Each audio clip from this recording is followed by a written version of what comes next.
భూమి మీద జగన్మోహన్ రెడ్డిదా? నీ భూమి పైన జగన్మోహన్ రెడ్డి ఫోటో ఏంటి?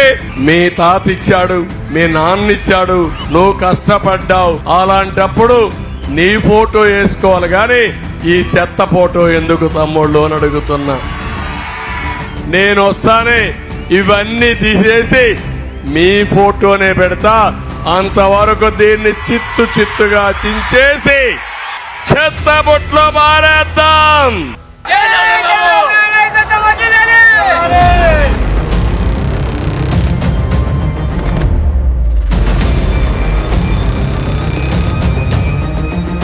రెండు 2019లో కోడి కత్తి డ్రామా వేశాడు. ఇప్పుడు కనపడని గులకరాయి డ్రామా వేస్తున్నాడు.